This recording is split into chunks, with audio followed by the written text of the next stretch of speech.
What's going on, Celtics fans? I am your host of Celtics Today, Allie, Barefoot, and we're going to be talking about some possible trades the Celtics could make from now until February 8th, which is the NBA trade deadline, because look, what we saw against the Oklahoma City Thunder, it was good, but there were some low points, and when I say good, I mean the top 6, maybe even the top 7 players for the Celtics, if you want to include Sam Hauser, they have potential. But after that, well, the bench could be a little bit stronger. So we know Brad Stevens got the green light in the offseason to spend what he needs to do to be sure the Celtics get banner 18 this year. So we're going to unpack some possible trades, specifically at the wing position. Because if you take a look at what the C's are dealing with in their depth at wing position right now, Jaylen Brown and Jayson Tatum, of course, you got your 2 starters in there. Sam Hauser usually comes off the bench around the first time out. But what I've noticed watching every Boston Celtics basketball game, Delano Banton and Oshae Brissett, they're not going to play if it's an actual good game. And they shouldn't. They should be relying on their starters.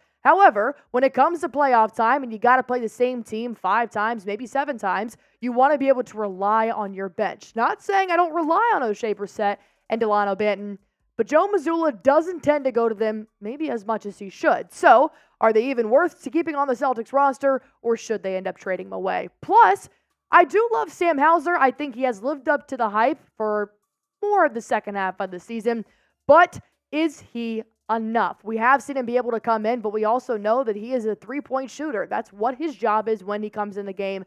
And plus, you still have to ask yourself, have those other bench players like Lamar Stevens, like Oshae Brissett, like Peyton Pritchard, have they really stepped up to prove that they are going to be worth the money in the long haul? Overall, I want you guys to go on ahead and pick a backup wing that you would want to keep on the Celtics for the rest of the season. Go ahead and type SH for Sam Hauser. Type OB for Oshae Brissett. Obviously, I'm going to stick with Hauser on this one. However, I do think the Celtics could use a little bit more help, maybe in the scoring range, but specifically in the defense range as well. So, like I said, the NBA trade deadline is February 8th, which means Brad Stevens can do what he wants to do to be sure the Celtics have the best chance to win banner 18 this year until that deadline. So I'm going to bring up 3 possible trades that Brad Stevens might want to look into. The first, of course, is going to be Cedi Osman. We do know that this small forward can definitely bring a lot more in that scoring aspect to the Celtics.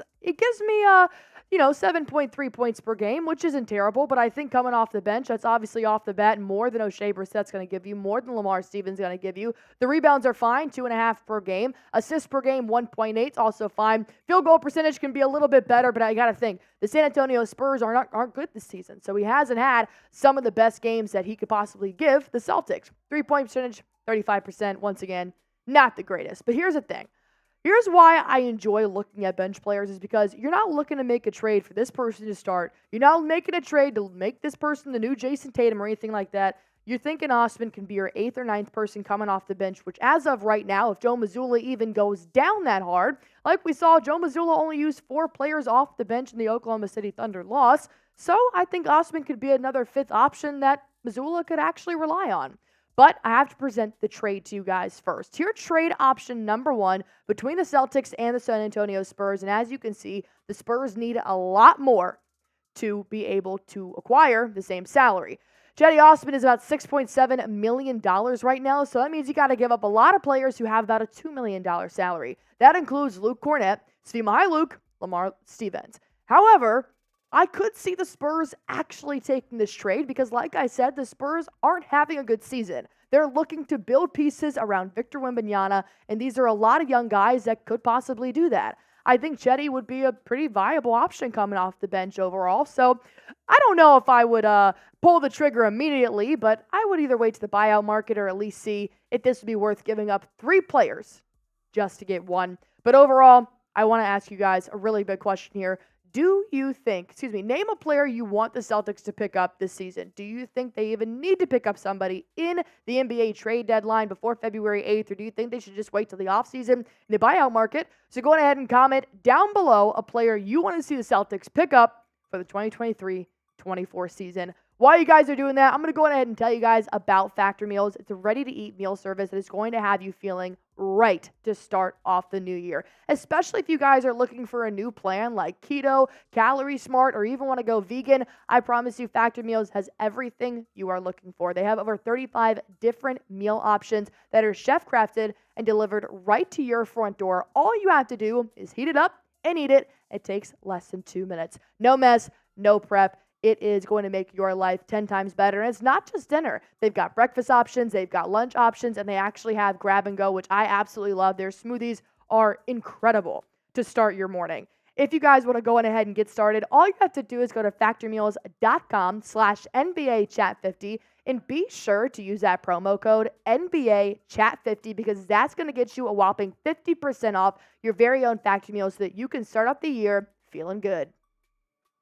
The second trade target I would go after if I were the Boston Celtics is Saddiq Bey. The Atlanta Hawks have already openly said, look, we are acquiring all trades right now. We're talking to people. We want to see what they have to offer. And I think Saddiq Bey would have a pretty good fit in the Boston Celtics lineup. So let's go ahead and break down that report on the Atlanta Hawks, talking about how the Hawks are absolutely open for business on the trade market, which is what Woj said of ESPN on his threads. He said it's during a Q&A session, and they seem determined to make changes to Atlanta's roster by that February 8th deadline. So the question is, does Brad Stevens want to make that change? Well, the past 4 seasons, Saddiq has been a pretty adequate player here, about 13 points per game. I like to see that for the Hawks. Clearly, this is going to be the player that is going to come off the bench with Sam Hauser and Al Horford in your first TV timeout, which I think the C's can definitely help. The more players you can get off the floor, as in your starters, I think is better. And I think Saddiq Bey is going to really provide a lot of time to refresh Jayson Tatum's legs, Jaylen Brown's legs, or even put him in there with Sam Hauser, vice versa. Got about 1.3 assists, which isn't crazy, 45% from the field and 35% from the three-point line. But here's why I like the Saddiq Bey trade the best. You don't have to give up a single player for him. Why? Because he's about $4.5 million a year. So if you acquire Saddiq Bey, all you have to do is give up your $6.2 million trade player exception, which you got with Grant Williams, and then a 2026 first-round draft pick. That one, I'm a little bit hesitant to give up, but I understand you got to do what you got to do. So you get to keep your entire roster, and you get to add one more, and that would be Saddiq Bey. Do you guys want Saddiq Bey to play for the Boston Celtics? All you have to do is type Y for yes and type N for no. I think Saddiq Bey would be a great addition to the Boston Celtics. And you know what? You guys know I haven't been trusting the bench as much as I want to. I said this in the Oklahoma City Thunder stream. So overall, I think Saddiq Bey would be a good addition. Type Y for yes, type N for no. While I bring up the possible third wing the C's can pick up, and that is John Konchar. This has been a player the Boston Celtics have been eyeing for a very long time. He's with the Memphis Grizzlies right now, and you guys know Memphis Grizzlies have not had the best season before John Morant did return, and they've actually taken away some playing time for Konchar this year. He hasn't seemed to fit into the Memphis Grizzlies rotation as well as he has in the past, so I think that's why they'd be willing to give him up. Because like I said, the Boston Celtics, including Brad Stevens and Joe Mazzulla, have been watching Konchar the entire offseason. Throughout this season, I'm sure, they've even made some reports that they'd be willing to be open to listening to some trade exceptions. Look at what we'd be getting with John Konchar. You got to look at his stats with a grain of salt. They're not going to pop off paper. One more time, you're just looking for somebody to come off the bench and provide some rest for your starters. So you got about 4 points per game, which of course is more than O'Shea is giving you, Lamar, and the other ones. 1.5 assists per game, 31% from the field, not good. 32% from the three-point line, not good as well. But like I said, he hasn't been playing as much for the Grizzlies because they don't see a fit for him on their current roster. Which means go on ahead and pick a wing you want to see on the Boston Celtics. Go on ahead and type CO for Cedi Osman, type SB for Saddiq Bey, and type JK for John Konchar. And while you guys are at it, go on ahead and hit that sub button for me, because if the Boston Celtics make any type of trade, I am going to be here to tell you guys all about it. If you want to know anything about the Boston Celtics, you're going to find it right here at Celtics Today by Chat Sports, so hit that sub button for me.